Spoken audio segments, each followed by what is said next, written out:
예, 이제 오늘부터 저희가 이 레위기에 있는 말씀을 같이 상고하고 그 레위기를 통해서 또 하나님께서 주시는 그 응답을 같이 받으면 좋겠습니다. 그래서 오늘은 레위기 전체적인 이 개론에 대해서 좀 말씀을 드리려고 합니다. 자, 레위기라고 하는 거, 뭐 레위 지파, 레위인이라는 말에서 나온 거죠. 그 원래는 그 히브리어 성경은요. 히브리어 성경 제목이 따로 있는 게 아니고 처음에 나와 있는 두 단어 가지고 그 제목을 삼습니다. 그래서 원래 레위기도 처음에 나와 있는 단어가 바이크라라는, 바는 그리고라는 소리고 이크라라고 하는 거는 그가 불렀다. 그래서 여호와 하나님께서 모세를 부르시는 장면이 등장하죠. 그래서 그냥 히브리어 제목은 그리고 그가 불렀다. 이게 제목입니다. 그러니까 이상하죠. 그래서 레위기라는 단어는 그 책 이름은 라틴어 레비티쿠스라고 하는 거에서 왔고요. 레비티쿠스라고 하는 말은 헬라어로 번역됐던 그 성경. 유대인들이 원래는 히브리어 썼으니까 이제 그리스, 헬라 영향을 받아서 전부 다 이제 그리스어를 주로 쓸 때 이제 언어 자체를 바꾼 거죠.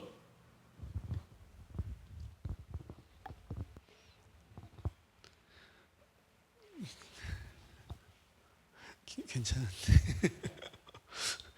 그래서 헬라어로 이 원래 제목을 레위티콘이라고 했는데 이제 거기에서 받아서 레비티쿠스. 그래서 이제 레위기서다라고 저희들이 이제 통상적으로 사용하고 있습니다.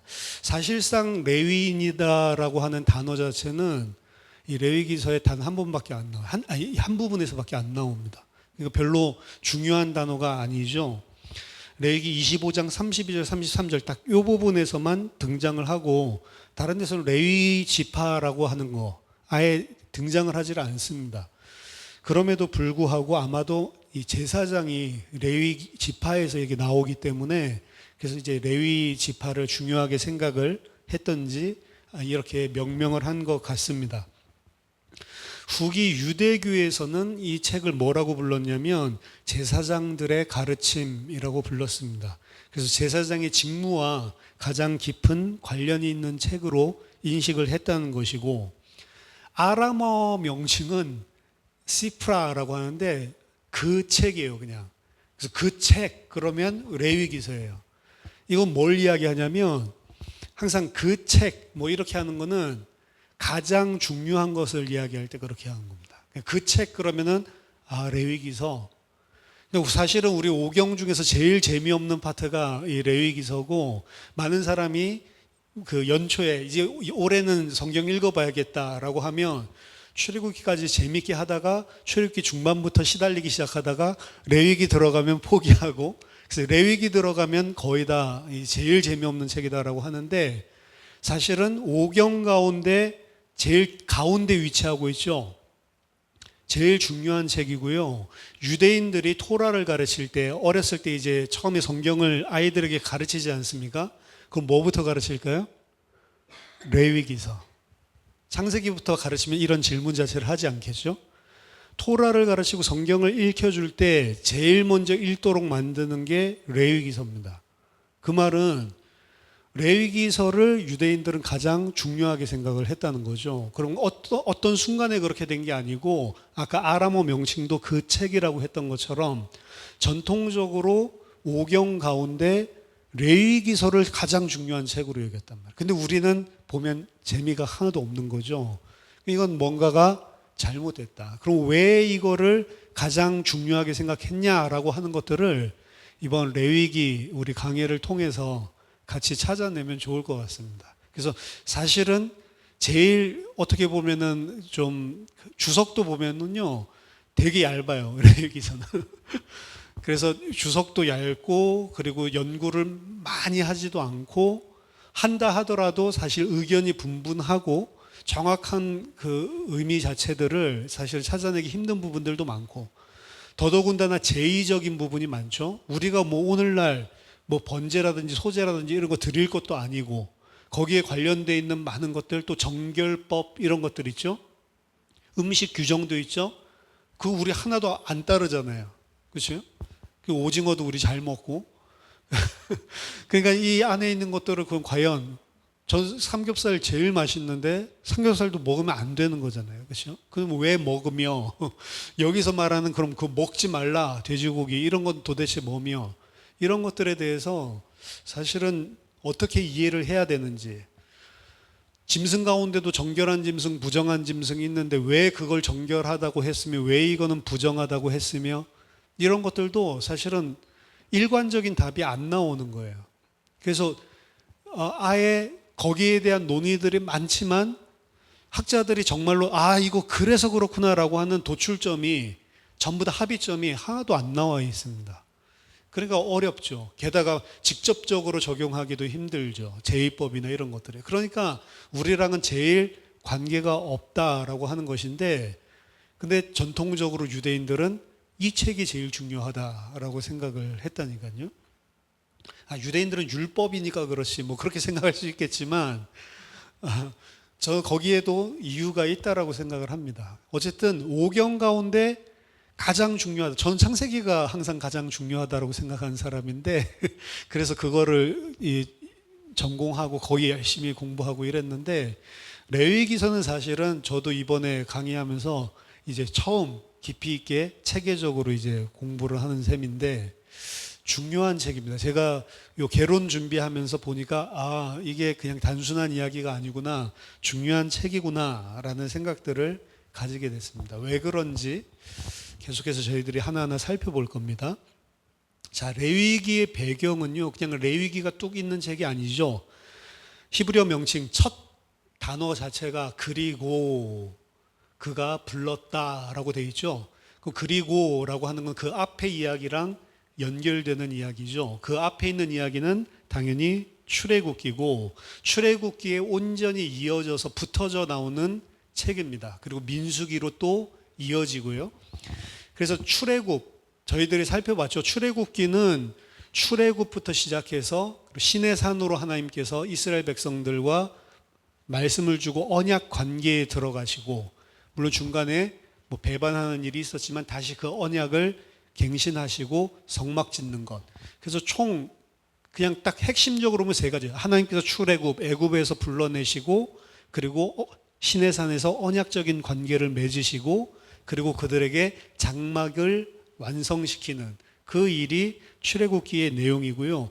이제 그 성막 건축, 장막 건축이 마치지고 난 다음에 그 성막에서 행하게 될 의식과 그 의식을 행하게 될, 집행하게 될 제사장에 대해서 나오는 거는 당연히 논리적인 흐름으로 맞는 거죠.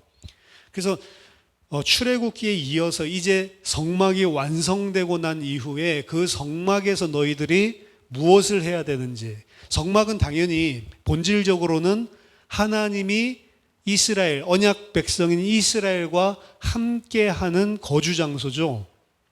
근데 하나님이 이스라엘 백성과 함께 거주하기 위해서 이스라엘 백성이 행해야 될 의식, 제사의식, 그리고 그 제사의식을 집행하는 제사장, 이 이야기가 등장하는 것은 당연한 자연스러운 흐름이라고 볼 수가 있습니다. 그래서 이제 뭘 상정을 항상 배경에 두고 하냐면 출애굽기를 배경에 두고 이제 성막 완성되고 나서 그 성막에서 행하는 일들, 요걸 생각하면 되는데 성막에서 행하는 일들을 뭐라고 생각하시면 딱 좋냐면 하나님이 하나님의 백성과 이제 함께 계셔서 행하시는 일들.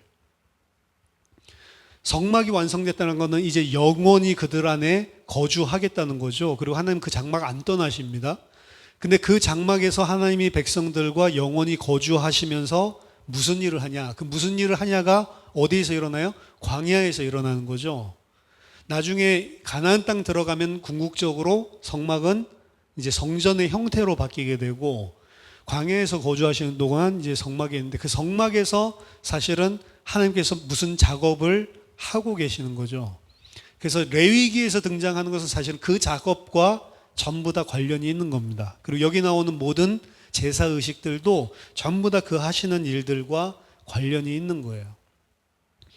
자, 레위기 총 27장으로 구성되어 있는데 전체적인 구조에 대해서 말씀드리면 1장에서 7장까지는 제사법에 대해서 이야기를 합니다. 근데 1장에서 7장까지 제사법도 두 가지로 나눠져 있어요. 크게 1장에서 6장 7절, 1장 1절부터 6장 7절까지 우리가 늘 말하는 5대 제사 이야기하는 거죠. 그래서 처음에 1장의 번제, 2장의 소제, 3장의 화목제, 4장 1절부터 5장 13절까지 속죄제, 그다음 5장 14절부터 6장 7절까지 속건제, 이렇게 5대 제사에 대해서 등장이 하고요. 6장 8절부터 7장 38절까지 여기에서 다시 한번 이 5대 제사를 반복하는데 이 6장 8절에서 13절까지 번제, 6장 14절에서 23절까지 소제, 6장 24절에서 30절까지 속죄제, 7장 1절 10절까지 속건제, 7장 11절에서 21절까지 화목제. 순서가 약간 바뀌었죠. 화목제가 여기서는 제일 나중에 등장을 합니다. 아까 전에는 화목제가 중간에 3장에 있었는데 뒤에 똑같은 5대 제사를 반복하는데 화목제가 제일 뒤로 빠져 있고, 그리고 화목제 이야기 끝나고 난 다음에 7장 22절에서 27절까지 음식에 관한 관련 규정이 나오고요. 그리고 7장 28절 36절에서는 화목제에서의 제사장들의 목, 화목제는 이제 하나님께 다 드리는 게 아니고 제사장들의 몫이 있으니까 그 제사장들의 몫에 대해서 그렇게 나와 있습니다. 그럼 똑같은 법을 왜 두 번 반복하냐, 이런 생각을 할 수가 있겠죠. 처음에 1장 1절부터 6장 7절까지 나오는 이 5대 제사는요, 이스라엘 백성에게 관련된 5대 제사입니다. 이스라엘 백성들에게 주시는 말씀으로 5대 제사에 대해서 설명해 주시는 거예요. 그리고 6장 8절에서 7장 38절까지는 제사장에게 관련된 관점으로 5대 제사를 다시 설명하고 있는 겁니다. 그래서 처음에 나오는 1장 1절에서 6장 7절까지 나오는 5대 제사는요, 이스라엘 백성들이 여호와 앞에 어떻게 나아가야 되는지 거기에 초점이 있는 거예요. 그 다음 6장 8절부터 7장 38절까지는 제사장과 관련된 거라고 그랬죠. 그래서 제사장과 관련되어서 이제 예물 드리고 난 다음에 거룩한 제물 남은 부분들에 대해서 어떻게 처리할 건지, 그 남은 부분들 중에는 처리해버려야 되는 것도 있고 제사장이 자기의 몫으로 취해야 되는 부분들도 있죠. 물론 화목제는 제사장만 취하는 것이 아니고 이스라엘 백성들도 함께, 제의자도 함께 나누는 거기 때문에 백성들은 또 어떤 부분을 취해야 되고 이런 부분들까지 같이 등장을 합니다. 자, 레위기는 회막 건축 이후에 등장을 하면서 실제적으로 이제 그 회막에서 행할 의식을 상정하면서 이스라엘 백성이 여호와 앞에 나아가면서 어떻게 제사를 드려야 하는지 요거부터 따라서 먼저 이야기를 하고 있고, 그리고 그 일을 행할 때 집행하고 있는 제사장들은 어떻게 그 일들을 해야만 하는지 요 부분을 가장 먼저 보여주고 있는 거죠. 그러고 나서 이제 두 번째 파트, 레위기 8장부터 10장까지는 실제 예배가 시작되는 겁니다. 그래서 레위기 8장에서는 아론과 아론의 아들들의 제사장 위임식이 등장을 하고요. 그리고 9장에 아론의 첫 번째 제사 이야기가 나오고, 10장에서는 이렇게 좋은 분위기가 갑자기 깨져버리죠. 나답과 아비후의 실수와 죄와 그리고 그들에 대한 심판이 등장을 합니다. 레위기 8장에서 10장까지는 실제로 이제 이 일을 행하려고 제사장들을 세웠는데 궁극적으로 그 제사장이 어떻게 했다고요? 실패하는 모습을 보여주고 있습니다. 그리고 레위기 11장에서 16장까지는요, 부정과 그리고 그 부정한 것을 어떻게 처리할 것인지, 그래서 11장에서는요 부정한 짐승에 대해서, 12장에서는 출산 후의 부정에 대해서, 13장에서는 부정한 질병들에 대해서, 14장은 질병의 정결에 대해서, 15장은 부정한 유출병이 있죠. 유출에 대한 것, 그리고 16장은 성막의 부정에서 어떻게 성막을 정결케 할 것인지. 그래서 부정과 정결에 대한 이런 법들, 여기에 대한 규율들이 레위기 11장에서 16장까지 등장을 합니다. 그리고 이제 17장부터 22장까지는 하나님께서 이스라엘 백성에게 거룩함을 요구하는 내용이에요. 17장은 서론적인 내용이 등장을 하고 18장부터 20장까지는 다시 이스라엘 백성들의 거룩에 대해서 집중을 하고요. 그리고 21장에서 22장까지는 제사장의 거룩함에 집중을 합니다. 그래서 백성들에게 주는 메시지, 제사장에게 주는 메시지, 쉽게 생각하면 그렇게 초점을 가지고 이야기를 하고 있다라고 보면 됩니다. 백성들에게 주는 메시지의 18장, 19장, 20장인데요. 백성들에게 주는 메시지의 가장 최고의 원칙은 18, 19, 20 중에 중간에 나와 있는 19장에 등장을 해요. 그게 이웃에 대한 원칙. 그래서 네 이웃을 네 몸과 같이 사랑해라. 자기 몸과 같이 사랑해라 라고 하는 게 가장 본질적인 원칙이죠. 그래서 이스라엘 백성들에게 여러 가지 거룩함에 대해서 요구를 하지만 그 거룩함에 대한 요구의 총체가 뭐냐? 네 이웃을 네 몸과 같이 사랑하는 거. 그게 거룩함의 사실은 본질이에요. 왜 그런지 이런 것도 이제 레위기서 쭉 보면서 나중에 자세하게 설명을 하겠습니다. 그리고 21장, 22장 제사장의 거룩함에 대한 거는 뭐 제사장을 위한 규례, 그리고 성물을 먹는 것에 대한 규례, 이게 21장, 22장에 등장을 합니다. 그 다음에 이제 마지막 파트 23장부터 27장까지는 이제 시간에 관한 것인데요. 그래서 거룩한 시간이죠. 그래서 23장 거룩한 시간에 대해서, 그 거룩한 시간이라고 하는 거는 하나님이 정하신 거룩한 날, 뭐 안식일 같은 그런 거룩한 날들. 그리고 24장은 성막 안에서 행해지는 특정한 의식에 대한 규정, 그리고 성막 밖에서 행해지는 신성 모독과 심판, 성막 안과 그리고 성막 밖의 모습을 대조해서 보여주고 있습니다. 그 다음에 25장에서는 아까 거룩한 시간, 24장이 조금 약간 불쑥 튀어나오는 거예요. 그럼 나중에 세부적인 우리들이 강의들 할 때 설명을 하고, 거룩한 시간에 대한 규정들이기 때문에 25장에서는 안식년과 신년에 대해서, 그 다음 26장에서는 율법 준수에 대해서 권면을 하고, 마지막 27장에는 서원에 대한 이야기가 등장을 합니다. 이 전체 그래서 큰 파트로 보면은 총 5개로 나누어서 생각을 할 수가 있고, 그 5부분을 나누어서 하나하나씩 살펴볼 겁니다. 큰 부분이지만 결국에는 우리들이 하다 보면 큰 그림을 놓치게 되는데, 좌우지간 이렇게 좀 큰 부분들로 이루어져 있다라고 지금은 생각을 하시면 좋을 것 같습니다. 오늘 개론 시간인데, 레위기의 그럼 핵심적인 주제가 뭐냐? 사실 이게 이번 레위기 책을 보면서 계속해서 반복돼서 등장할 수밖에 없는 내용인데요. 핵심적인 주제가 뭐냐? 한마디로 말한다면 거룩함이에요. 거룩함.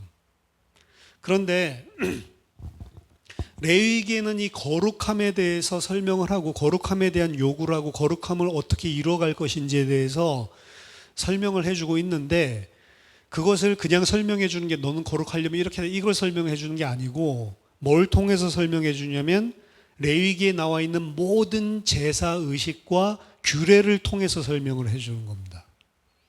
그래서 모든 제사 의식과 모든 규례들은요, 그거 자체가 중요한 게 아니고 그거 자체가 담고 있는 상징적인 의미가 더 중요한 거예요. 그래서 오늘날에 우리는 번제를 드리지 않죠. 오늘날에 우리 소제 드리지 않지만 그 안에서 담고 있는 상징적인 의미는 구약에서 지금 레위기 자체가 담고 있는 의미나 신약이나 그리고 우리 오늘 교회나 다 똑같은 내용이에요, 사실은. 그래서 버릴 것이 없습니다. 이 안에 있는 걸 잘 지켜야 된다, 그 말이 아니에요. 잘 지키라고 쓴 게 아닙니다, 레위기 자체도. 그런 것들을 이제 설명을 해 나갈 건데, 자, 겉으로는 이거는 이거를 상징하는 거야 라는 설명 자체가 레위기는 하나도 없어요. 상징에 대해서 이거는 이런 상징이야, 상징적인 의미를 설명하는 거는 레위기 17장 11절에 피에 대한 것밖에 없습니다. 피가 생명이다 라고 이야기하고 있죠. 생명이 피에 있기 때문에 피가 죄를 속한다 라고 하면서 피가 의미하는 거, 피는 생명이고 그렇기 때문에 그 생명을 담보로 생명으로 죄를 속할 수 있다라고 하는 상징적인 원리를 명백하게 보여주고 있는데, 이 피에 대한 상징 말고는 자 이거는 이런 의미야 이렇게 설명을 아예 안 하고 있어요, 레위기가. 그러면 아예 설명을 안 하고 있기 때문에 그런 의미가 피 외에는 없냐? 아니요, 모든 게 다 상징적인 의미들을 담고 있습니다. 그거 어떻게 알 수 있냐면 레위기에서 그냥 제사를 드리라고 하는 게 아니에요. 본문을 여러분들이 이제 같이 자세하게 살펴보겠지만 제사를 드릴 때에도 그냥 드리는 게 아닙니다. 레위기에서 주장하는 거는 제의자, 제사를 드리는 사람을 이제 제의자라고 할 건데, 이 제의자가 그냥 그거를 겉으로 드리는 게 아니고 감사와 회개와 같은 헌제자의 동기를 분명히 가지고 드리는 걸로 상정을 하고 있어요. 따라서 어떻게 보면 제사와 그리고 그 제사자를 드리고 있는 헌제자, 이 동기가 맞아 떨어져야 레위기에서 이야기하는 제사가 되는 거지, 제사 행위를 한다고 제사가 되는 게 아닙니다. 따라서 나중에 선지자들이 헌제자의 이 동기와 제사 드리는 행위가 맞지 않았을 때 언제 그런 제사를 내가 드리라고 했냐라고 하나님 말씀으로 그들을 강력하게 비난하죠. 이 말은 제사 언제 드리라고 했냐 그 소리가 아니에요. 제사 드리라고 했죠. 근데 제사 드리라고 했을 때 그 마음이랑 동기의 문제를 중요하게 생각을 하면서 제사 드리라고 아예 레위기 자체가 이야기를 하고 있다고요. 따라서 제사라고 하는 것은 겉으로 드리는 그 제사가 중요한 게 아니고 헌제자의 마음이나 동기가 중요하듯이 모든 것들 안에는 다 더 깊은 내면적인, 흔히 표현은 영적인, 더 내면적인, 더 깊은 의미들이 다 상징적으로 들어가 있다라고 보는 게 당연한 것입니다. 하나님 그냥 행위를 보는 것들이 아니란 말이에요. 이 레위기부터도. 따라서 제물 잡기 전에, 이거는 잘 알고 있는 상징 중에 하나인데, 제물 잡기 전에 그 제물로 도살하기 전에 자기가 가져온 제물에다가 안수하죠. 그 안수하는 것은 내가 스스로 바치는 이 제물이 바로 내 자신입니다 라고 하는 것을 상징한다. 이런 것들은 전부 다 하고 있죠. 근데 모든 것들이 다 그러한 상징들을 담고 있는 것으로 해석을 해야 된다고요. 그래서 그냥 손을 대는 거야, 그리고 드리는 거야, 이게 아니고 이게 바로 납니다. 그리고 나는 죽습니다. 이런 식으로 손을 대는 것처럼 그냥 손대고 그냥 죽인다, 이런 제의를 말하고 있는 게 아니고 내가 이 양이 돼서 죽는다 라고 하는 상징을 품고 있는 것처럼 모든 게 사실은 다 그런 내면적인 영적인 상징들을 다 담고 있다는 거죠. 따라서 레위기에서 이야기하고 있는 제의식 등의 많은 규율들은 오늘날과는 직접적인 겉으로 관련이 없는 것 같지만 그것이 담고 있는 상징적인 의미는 그때와 오늘날과 동일하게 우리에게 가르치고 있는 메시지가 담겨져 있고, 우리는 그 메시지들을 사실은 레위기 강의를 통해서 찾아내고 하나님의 음성을 듣는 거죠. 레위기의 모든 제의식들은 결국에는 거룩함에 관한 것입니다. 레위기는 출애굽기의 연속이라는 것들을 봐야 된다. 지난주에도 이야기했고 오늘 서론에서도 이야기를 했죠. 그럼 레위기에서 거룩함에 대해서 이야기를 하고 있고 모든 제의는 거룩함과 관련된 것인데 왜 그러면 이스라엘 백성에게 거룩함을 이야기해야 되냐? 이게 이제 출애굽기 배경을 봐야 되는 것입니다. 지난주 출애굽기 마지막 설교에서 이야기했지만 출애굽기는 출애굽 그리고 언약 성막, 이제 성막이 완성되면서 하나님의 백성 이스라엘과 영원히 함께 거주하는 그 형태를 취한다라고 이야기했죠. 그런데 이스라엘 백성의 실제 상태는 어떤 상태냐면, 사실은 이게 참 아무런 문제가 없는 그냥 자연스러운 아주 당연한 스토리가 되려면 출애굽을 하고 하나님과의 언약 관계가 들어가고 이제 성막 가운데 하나님이 그들의 백성과 영원히 함께 돼서 해피엔딩이 되려고 하면 이스라엘은 그 사실을 알고, 야, 이런 은혜를 받았으니 얼마나 감사하냐, 감사하면서 하나님 앞에 하나님을 하나님으로 높여드리고, 그 감사한 거를 받지 못할 내가 받았으니 나는 덤으로 하나님께서 은혜로 주신 생명이다라는 사실을 인식하고 모든 것에 감사하고 모든 것에 다 순종하고 이렇게 살아야 사실은 맞는 거예요. 이미 출애굽기에서 그렇게 돼야 돼. 그래서 레위기의 거룩함을 요구하는 이런 이야기가 필요가 없어야 되는 게 원래 맞는 거예요. 근데 왜 레위기에서 이 거룩함에 대해서 이야기할까요? 그렇게 돼야 됨에도 마땅함에도 불구하고 이스라엘 백성의 상태는 어떤 상태냐? 그러지 못하고 있는 상태예요. 그래서 어떻게 보면 구원을 했는데, 그리고 구원하셔서 하나님이 함께 하는데 그들은 어떤 구원받지 못한 것과 똑같은 상태예요. 사실은 그들이 품고 있는 마음이나 생각이 여전히 구원받지 못한, 육신적으로는 출애굽했지만 전혀 출애굽하지 않은 것 같은 똑같은 그런 모습이라는 거죠. 그래서 이스라엘의 모습은 여전히 하나님과 영원히 함께 할 수 있는 온전한 거룩함을 이루지 못한 상태라는 거예요.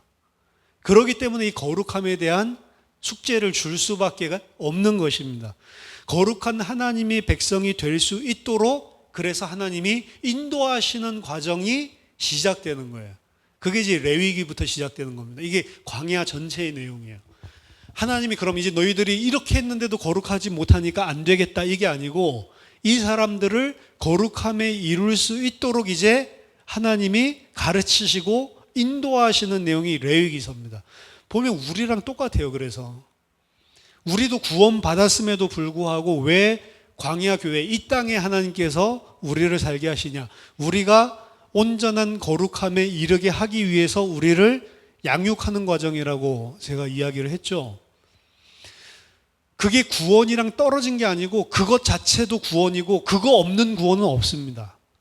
그래서 구원이란 걸 봤을 때 우린 구원받은 건 맞지만, 근데 구원받은 자라면 그 구원을 완성해 하나님께서 영원히 하나님과 함께 할 수 있는 백성으로, 거룩한 백성으로 완성시켜 나가는 과정이 남아있는데 그것까지도 다 구원에 포함된, 그 과정이 없는 구원은 없다.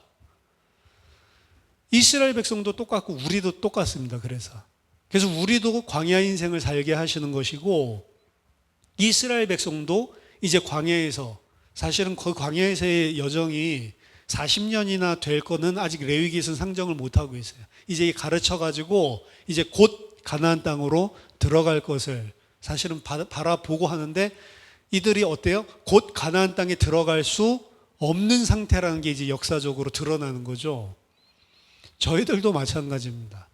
구원받았는데 왜 이 땅에 남겨놓고 고생시키실까라는 게 아니고, 뭘 계속 우리한테 드러내냐면 구원받았는데도 막바로 너희들을 새하늘과 새 땅에 못 데려갈 수밖에 없는 것들이 드러나는 거예요. 사실은 하나님 절대로 우리를 골리려고 그러는 게 아니고, 그래서 레위기에서는 이제 가나안 땅에 들어가서 거룩한 하나님의 백성이 될 수 있도록 인도해 가시는 남은 여정들을, 구원들을 온전히 이루어 가시는 과정이고, 레위기의 모든 규정들은 하나님의 백성이 거룩함에 이를 수 있도록 제시를 해주고 있는 것입니다. 그럼 우리도 이 레위기에서 얻을 부분들이 상당히 많다는 거죠. 어떻게 보면 출애굽기까지 나온 내용은 너희들 하나님 백성이잖아 라고 이야기를 한다면, 그럼 이제 하나님의 백성이 이 땅에 사는 동안, 광야에 있는 동안에 어떻게 하나님의 백성으로서 영원히 하나님과 함께 할 수 있도록 준비를 해야 되는지를 보여주는 거잖아요. 그러면 굉장히 중요하죠. 레위기부터 읽어야 되겠죠. 우리도 유대인들처럼. 자, 그러면 거룩함을 이루어 가야 된다라고 이야기를 하는데, 그럼 레위기에서 이야기를 하는 거룩함은 뭐냐라고 하는 거죠. 자, 레위기에서 이야기하고 있는 의식 규정들을 철저하게 잘 지키면 거룩해질 수 있습니까? 레위기의 규정은 제사에 대한 거 크게 보면, 그리고 정결함과 부정함에 대한 것, 만약에 부정함에 이르렀을 때 어떻게 다시 정결하게 되는 것인지, 그리고 정결한 자들이 거룩함에 이르는 건지. 정결과 여러분 거룩함은 다릅니다. 부정한 것과 정결한 것 차이는 있어요. 부정한 것에서 그 정결한 것이 부정하게 되기도 하고, 부정하게 된 것을 다시 정결하게 만들기도 하고, 이런 것들이 나옵니다. 근데 부정한 것은 정결한 것이 안 돼요. 무슨 소리인지 아시겠어요? 정결한 것은 부정한 것이 될 수 있는데, 원래부터 부정했던 것이 정결하게 바뀌는 법은 없습니다. 그럼 뭐냐면, 하나님의 백성을 지금 부정, 정결, 거룩, 이걸로 따져본다면, 하나님의 백성은 어떤 상태냐면, 언약적인 관계에 들어간 정결한 상태예요. 근데 그 정결한 것이 부정한 것을 접하면 부정해져요. 그 부정한 것에서 다시 정결로 회복하는 법이 있어요. 그걸 통해서 다시 정결하게 되고, 근데 정결이 끝이 아니에요. 정결은 완성이 아닙니다. 정결에서 거룩함으로 가야 된다고. 그런 차이들이 있습니다. 이제 나중에 그런 것들 자세하게 설명을 해줄 건데, 그럼 정결함, 부정함, 그다음 부정함, 정결함, 거룩, 거기에 가는 것들이 하나님께서 레위기에서 이야기해 주시고 있는 그 규정, 그 제의식들을 잘 행하기만 하면 거룩에 이르게 되냐? 아니라는 거예요. 아까 전에 여기서 이야기하는 모든 제의식들은 헌제자의 마음과 동기, 이걸 더 중요하게 본질적으로 처음 본다고 했죠. 그게 없는 거면 아예 이 제의식이 안 되는 거라고. 따라서 창세기와 마찬가지로 레위기에서도 사실은 뭐에 대한 이 본질을 건드리고 있냐면 인간의 마음의 문제를 건드리고 있는 책입니다. 인간의 마음의 문제가 해결되지 않고는 절대로 거룩에 이를 수가 없어요. 레위기의 모든 규정들은 여호와 하나님과 이스라엘 백성 사이에 지금 거룩함의 간극이 존재하고 있다라는 것을 딱 상정을 하고 있어요. 너희 아직 이 거룩함에 이르지 못했어 라고 하는 걸 상정하고 지금 모든 것들을 하나님이 제의식이나 모든 규례들을 주시고 계시다고요. 그들은 하나님과의 언약적인 관계 가운데 들어갔다라고 생각을 하고 있지만, 레위기의 모든 내용들은 이거를 지켜야만 영원한 언약 속에 들어온 거야, 이런 식으로 이야기를 한다. 그러니까 차이가 있죠. 하나님의 백성이 분명히 됐는데 하나님은 어떻게 하냐? 아니, 아직 하나님의 백성이 못 됐어. 왜? 너희들이 나처럼 거룩해져야 돼. 나처럼 거룩해지지 않으면 너와 나 사이는 영원히 함께할 수 없어. 너와 나는 분리되어 있는 거야, 아직도. 이렇게 상정을 하고 이야기를 하고 있다니까요. 따라서 이스라엘 백성은 보통 어떻게 생각해요? 이미 구원을 받았고, 유대인들이 어떻게 받냐면 이미 구원을 받았고, 그렇죠? 이미 구원을 받았기 때문에 레위기서의 규정은 이제 이스라엘 백성과 여호와 하나님과의 관계를 좀 더 향상시키고 강화시키고 발전시키기 위해서 주어진 거다라고 이야기를 하지만, 레위기 자체는 아니 너희 아직 안 됐어, 이렇게 본다니까요. 그리고 분명히 구원받은 것 같은데 레위기 읽다 보면 뭐 고라자손도 그렇고 구원 안 받은 거 아니야? 이런 생각이 드는 결과들이 나오죠. 고라자손 구원 받았습니까? 안 받았어요. 이거 뭐야? 그래서 구약에서는 구원 받았다가도 잘못하면 구원 떨어져 나가고, 이건 신약이랑 다르구나, 이렇게 생각을 하는데 아니에요. 신약도 똑같아요. 여러분들이 구원 받았다라고 생각하지만 구약에서도 그렇고요, 지금 교회에서도 그렇고 몰라요. 하나님 뭐라고 이야기하고 있냐면 너희들이 시내 산업에서 나랑 언약 관계에 들어갔어. 내 은혜로 언약 관계에 들어갔어. 그런데 레위기에서 있는 내용이 언약 관계에 들어간 사람들이 당연히 응답받을 거룩함의 내용이고, 만약에 여기에서 떨어져 나갔다라고 하는 것은 애초에 언약 관계에 들어간 게 아니야 라고 이야기한 거예요. 똑같아요. 그래서 출애굽, 육신적으로 몸이 애굽을 떠나왔다라고 해서, 그리고 시내산에서 모세가 이스라엘 백성 앞에서 선포하고 언약식이 맺어졌다고 해서 그들이 구원받았냐? 몰라요, 사실은. 그들 가운데 육신적으로만 거기에 참여 있는 사람은 하나님이랑 관계 없는 사람들. 근데 육신적이 아니고 진짜로 하나님께 언약 관계에 들어간 사람들은 어떻게 되냐? 레위기를 통해서 하나님이 요구하시는 거룩함에 이르고 성장해 나가는 거죠. 그래서 구원이라고 하는 거는 결국에는 육신이 아니고 내 안에 내적인 부분이 어떻게 하나님이 원하시는 그 거룩함으로 바꿔져 나가서 하나님과 영원히 함께 있을 수 있는 하나님의 백성으로 성장하냐. 이게 다 구원 한 덩어리로 봐야 되는 거예요. 그게 없다 그럼 그 사람 구원받은 사람이 아닌 것입니다. 그래서 레위기에서는 아까 전에 하나님이 하나님의 백성과 영원히 함께 하는 게 성막이라고 했잖아요. 출애굽기에. 그리고 다시는 하나님 안 떠난다고 했잖아요. 안 떠나는데 하나님 백성 아닌 사람이 있으면 어떻게 해요? 그 사람 죽여버리는 겁니다. 진 밖으로 쫓아내고 죽이는 거예요. 그래서 레위기에서. 그래서 그 사람들은 원래 육신적으로는 지금 하나님의 백성 진안에 있는 것 같지만 하나님의 백성이 아니었다라는 게 결과로 드러나는 거예요. 광야에서. 특이하죠? 근데 지금도 그래요. 교회 안에 지금 육신적으로 왔다고 해서 구원받은 거 절대로 아닙니다. 나 예수 믿는데요. 예수 믿어? 예수 믿으면 뭐가 돼요? 이 레위기에서 이야기하고 있는 하나님이 이야기하시는 거룩함에 이르는 그 일들이 일어나야 되는 거예요. 왜? 하나님이 그렇게 만들어서 우리를 새하늘과 새 땅으로 데려가신다니까요. 그러면 이스라엘 백성은 구원을 받았고 하나님과의 관계를 향상시키기 위해서 더해졌을 뿐이다 라고 레위기를 보는 건 잘못된 것이고, 레위기에서 이야기하는 것은 지금 너희들 가운데 하나님의 백성들이 분명히 존재하고 분명히 하나님의 백성들이 있는 건 맞지만 아직 너희들에게 언약이 확보된 거 아닌 상태다라고 상정을 해놓고 지금 이 말씀을 주고 있다고요. 그러면 레위기에서 말하는 거룩함에 이른다라고 하는 것은 무슨 상태냐? 죄에서 온전히 벗어나서 하나님과 영원히 함께 할 수 있는 상태입니다.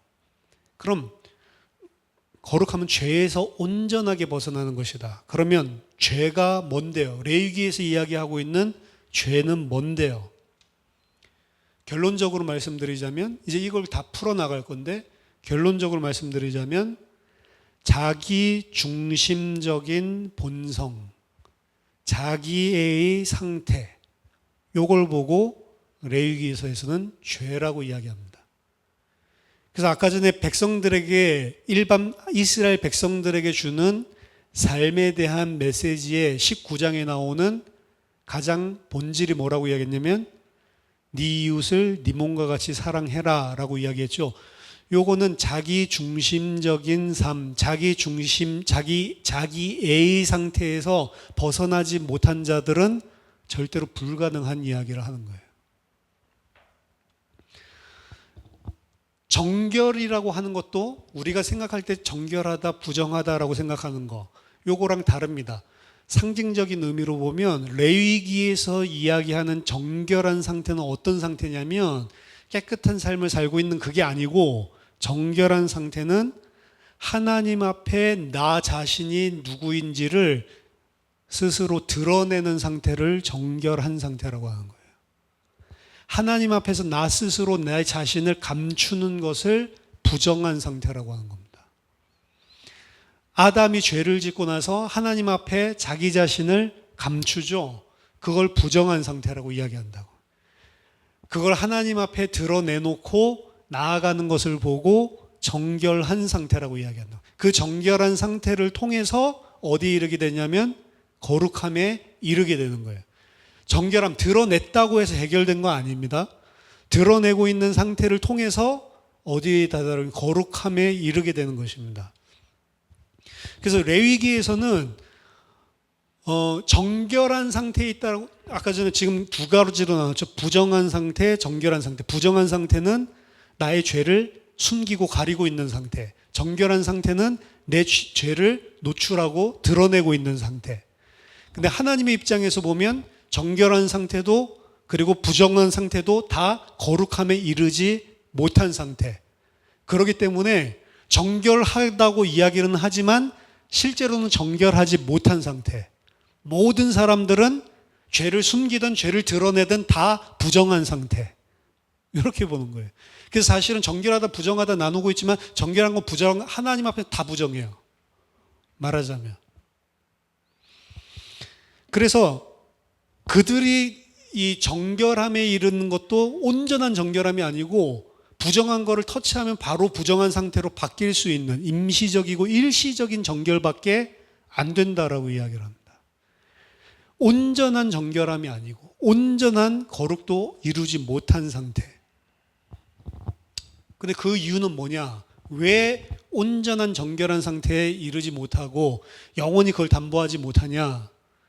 인간의 자기 중심적인 본성과 하나님 앞에 자기 자신을 다른 걸로 덮어 씌우고 가리려고 하는 본성 때문에 그런 거예요. 그거를 전부 다 내어 버리게 만드는 게 레위기의 핵심 메시지입니다. 내 자신을 하나님 앞에 치장하고 가려요, 계속. 이 정도면 하나님 나 괜찮은 사람인 것처럼 계속 가린다고. 그걸 부정한 상태라고 이야기를 하고요. 내 자신이 이런 사람입니다. 드러낸다 하더라도 그 드러내는 거 가지고 끝나는 게 아니에요.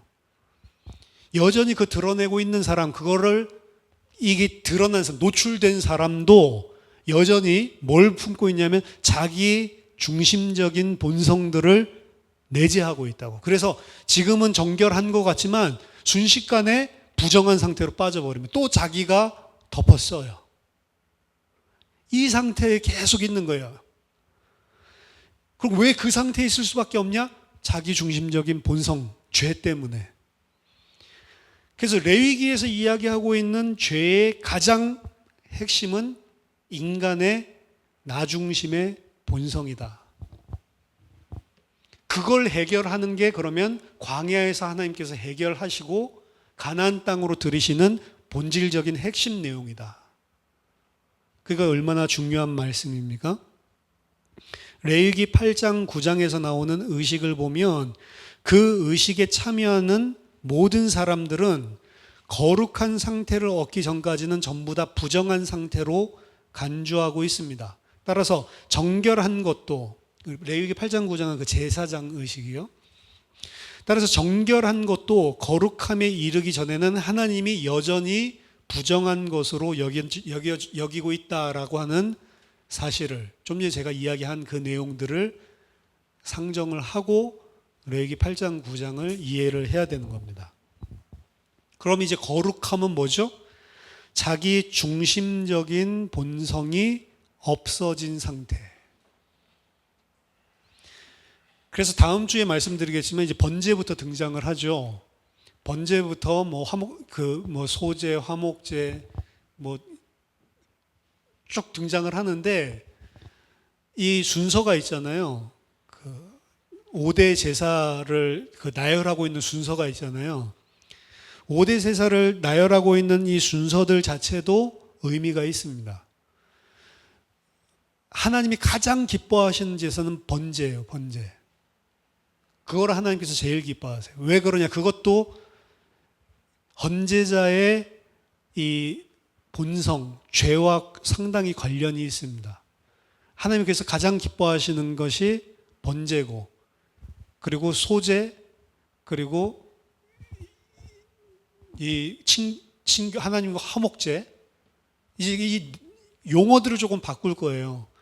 소제도 소제라고 안 하고 원래 본문에서 의미하고자 하는 본질적인 의미로, 그건 다음에 뭐라고 할까 여러분들이 뭐 상상을 해보세요.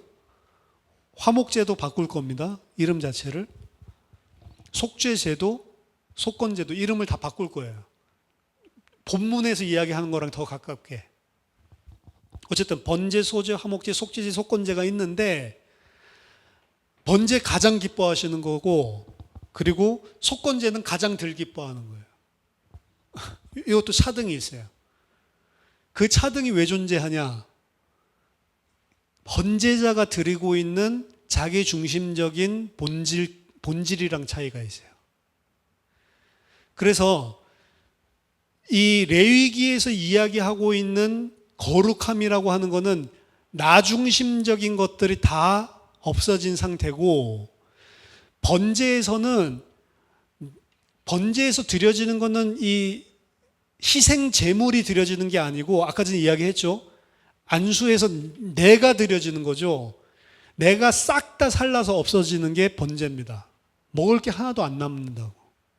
그게 하나님이 가장 기쁘시게 받으시는 거라고. 결국에는 그 상태로 우리를 끌고 가시는 거예요. 그래서 뭐 나중에 로마서에서도 보면은 너희 삶을 하나님이 기뻐하시는 산 제사로 드리라 라고 이야기를 하는데, 사실은 그 산 제사로 드리라라고 하는 게 나 중심적인, 자기의 중심적인 그 삶들 본질 자체가 없어진 게 산 제사로 나를 드리는 거라고. 이게 너희가 드릴 영적인 예배, 진짜로 내면적인 예배, 진짜 하나님의 백성이 드려야 될 예배다라고 이야기를 하죠. 레위기서도 똑같단 말이에요. 헌제자에게 요구하는 것은 그거 잘 드리라고 하는 게 아니고, 내 본이 나 중심적으로 살았었던 그거 자체를 번제로 다 살라버리라. 그걸 보고 거룩이라고 이야기하는 겁니다. 근데 나는 없어지지 않고 번제만 드리면 하나님이랑 아무 관련이 없는 예배가 되겠죠. 그래서 이사야서에서도 뭐 에스겔도 그렇고 선지자들이 그럼 제사 드리지 말라, 제사 하나님 기뻐하시는 거 아니다 라고 하는 거는, 원래 하나님이 레위기에서 이야기한 제사 자체가 나를 없애는 거라니까요.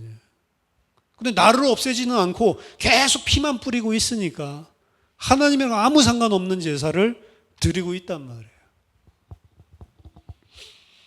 그럼 레위기를 통해서 우리가 하나님 백성으로 거룩함에 이른다라고 하는 것은 바로 내가 죽어서 번제로 살라져서 없어지는 하나님의 백성, 그렇게 만들어서 우리가 새하늘과 새 땅에 들어가는 것입니다. 그러니까 이 레위기서에서 이야기하는 것들이 전부 다 사실은 본질적으로 그걸 지향점으로 삼고 이야기를 하고 있는 거기 때문에 상당히 우리에게 유익한 그런 하나님의 말씀입니다. 그래서 오늘 전반적인 개론에 대해서 이야기했고, 왜 그런 것인지 이런 부분들은 우리가 하나하나 하나님의 말씀을 하나하나 상고하면서 다음 주부터 또 살펴보도록 하겠습니다. 저와 여러분들이 하나님이 기뻐 받으시는 산 제사로 우리 자신을 드리고, 내가 죽어져서 그리스도와 함께 완전히 없어지고, 내가 다 살라져서 하나도 남지 않고 다 태워져서 하나님께 희생으로 드리고, 내 자신이 없는 내 삶은 그리스도께서 사시는 하나님 백성이 되기를 예수 그리스도 이름으로 축원합니다. 기도하겠습니다. 하나님 아버지, 은혜를 감사드립니다. 저희들이 레위기서를 통해서 진정한 하나님의 백성으로 거룩함에 이룰 수 있는 은혜를 더하여 주시옵소서. 우리들이 육신적으로 생각했었던 그러한 거룩함과 제사가 아니라 성경에서 이야기하고 있는 본질적인 핵심적인 의미들을 알 수 있고, 또 아는 것이 아니고 그것이 나에게 성취되어지고 이루어지는 귀중한 말씀 상고하는 시간이 될 수 있도록 성령으로 도와 주시옵소서. 예수 그리스도 이름으로 기도하옵나이다. 아멘.